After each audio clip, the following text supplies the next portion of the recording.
विरोधी पक्षनेते पद रिक्त आहे दोन्ही सभागृहांमध्ये. हे सरकारच जनतेच्या मतानं नाही बैमानी निवडून आलेलं सरकार आहे आणि या सरकारला लोकशाही पूर्ण पायदळी तुडवायची आहे. ही मानसिकता या सरकारची आहे, यांच्या केंद्रीय सरकारची तीच मानसिकता आहे आणि त्याच्यामुळे महाराष्ट्राच्या परंपरेला जी विधिमंडळाची जी परंपरा होती त्या परंपरेलाच काळीमा फासण्याचं काम राज्याचं महायुतीचं फडणवीसाचं सरकार करते आहे असं चित्र आपण पाहतो आहे. हा शाहू फुले आंबेडकरांचा महाराष्ट्र आहे आणि या महाराष्ट्रामध्ये विधिमंडळामध्ये विरोधी पक्ष नेता नसेल तर लोकशाहीची जी दोन चाकं आहेत ती एक चाक यांनी काढूनच टाकलेलं आहे. त्यामुळे या सरकारला नाही जनाची तर मनाची लाज असली पाहिजे आणि त्यामुळे या सरकारने तातडीनं आजच निर्णय करून दोन्ही सभागृहातले विरोधी पक्ष नेत्यांची स्पष्टता व्यक्त करावी. ते विधानसभेच्या अध्यक्षाकडे आपली भूमिका मांडतात आहेत. मला सगळं अध्यक्ष प्रणाली आम्हाला सगळी माहिती आहे, त्यामुळे अध्यक्षावर ढकलून नाही चालणार. सरकारने निर्णय घ्यावा ही भूमिका आमची आहे. काल भास्कर जाधव सभापती राम शिंदे त्यांनी असं म्हटलं की विरोधी पक्षनेते पदाबाबत ज्या काही प्रथा परंपरा आहेत त्या आता चालाव्यात, काही अभिप्रेत नाही.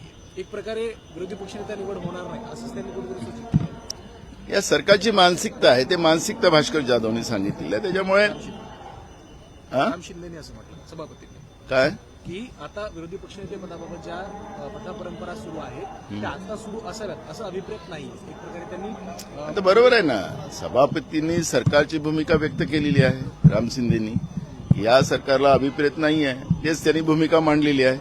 त्यामुळे एकदम स्पष्टता त्याच्यातलीच आपल्याला पाहायला मिळत आहे की आखरी सभापती जे बोलले ते सरकारची भाषा बोलले.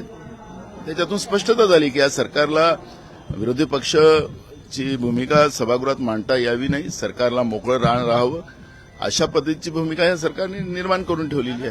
विधानसभेमध्ये विरोधी पक्षनेते पदासाठी भास्कर जाधव यांचं नाव पुढे होतं.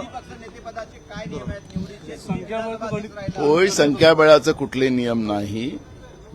मी तुम्हाला सांगतो की महाराष्ट्राच्याच परंपरा, मी देशातल्या नाही, जिथं 2 आमदार विरोधी पक्षाचे होते त्यालाही विरोधी पक्ष नेता पद काँग्रेसने त्या काळात दिलेलं आहे. याचा रेकॉर्ड तपासा, यांना रेकॉर्ड तर विधिमंडळातलं काही लपलं जात नाही. त्यामुळे कुठलीही परंपरा नसतं. 2ला आम्ही देऊ शकलो, आता एवढी मोठी संख्या आमची, तर त्याला काय नाही द्यायचं. पण मी सुरुवातीला सांगितलं की हे बैमानी निवडून आलेले आहेत, हे मॅनिक्युलेशननं निवडून आले आहेत, निवडणूक आयोगाच्या कृपेने निवडून आलेले आहेत, जनतेच्या कृपेने नाही.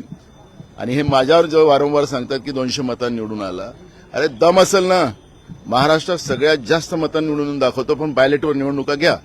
नसेल, ज्या दिवशी नाही मिळालं महाराष्ट्रात सगळ्यात जास्त मतं, राजकारणातून संन्यास गेला नाना पटोले यांनी ज्या पद्धतीनं निवडणूक आयोगाच्या माध्यमातून हे जे निवडून आले त्या आधारावर हे करतात. म्हणून जनतेची भीतीच यांच्या मनात नाही, संसदीय पद्धतीची भीती यांच्या मनात नाही, संविधानाची भीती यांच्या मनात नाही आणि म्हणून हे या पद्धतीनं वागतात आहेत आणि हे महाराष्ट्राच्या लोकशाही परंपरेला कलंकित करण्याचं पाप महायुतीचं सरकार करते आहे.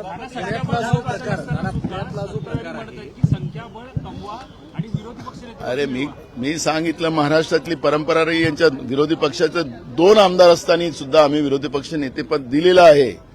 त्यामुळे बैमानीने निवडून आलेल्या लोकांनी या पद्धतीची भूमिका मांडू नये आणि त्यांना ती मांडण्याचं त्यांची लायकी पण नाही. पुण्यातला जो प्रकार घडला पुण्यामधला जो जमीन गैरव्यवहार प्रकरण घडला 1800 कोटींचं अमेडिया प्रकरणामध्ये, त्यामध्ये पार्थ अजित पवार हे नाव आहे. त्यामुळे कुठेतरी या प्रकरणाला चालढकल करण्याचा प्रयत्न केला जातो. बघा, मी तुम्हाला सांगतो, महाराष्ट्रामध्ये मुख्यमंत्र्यांनाच पूर्ण गुजरात स्टाईलमध्ये किंवा पीएमओ स्टाईलमध्ये हे सरकार चालवायचं आहे. त्यांच्या सोबत्यांना केव्हा कुळगटी करायची केव्हा नाही करायची त्यांच्या हातात त्यांनी सगळी चाबूक ठेवलेली आहे. या अमेडिया प्रकरणामध्ये अजित पवाराचाही आवाज बंद करण्यात आला, एकनाथ शिंदेचाही आवाज, श्रीकांत शिंदेचा एक मुद्दा काढून कचऱ्यावाला तो काढून त्यांनाही शांत करण्याचं काम झालं. त्यांच्या फाईली तयार करून ठेवलेल्या आहेत. आणि या फायलीच्या आधारावर हा सगळा खेळ या सरकारचा चाललेला आहे आणि हे महाराष्ट्र कसं विकता येते त्याच्यावर यांचा प्लॅन सुरू आहे. ज्या समितीची घोषणा या संदर्भात चौकशीसाठी करण्यात आली होती त्याला देखील मुदतवाढ मिळाली, परंतु दिग्विजय पाटील किंवा पार्थ पवार या दोघांपैकी कोणाचीही अजून चौकशी झालेली नाही.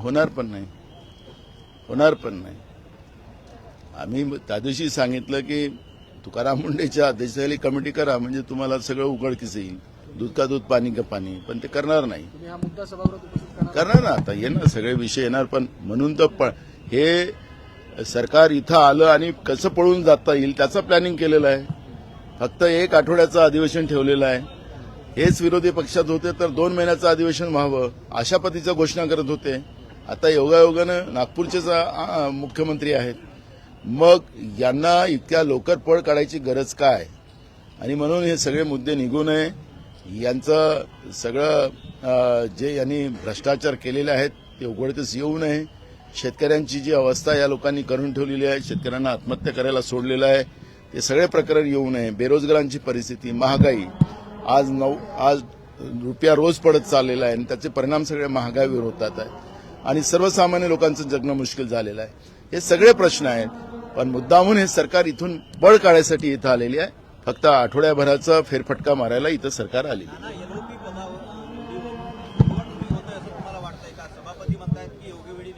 अरे मी काय म्हटलं, सरकारने भूमिका स्पष्ट करावी. त्याच्यात सभापती जे बोलले ते सरकारची भूमिका मांडली. थँक्यू.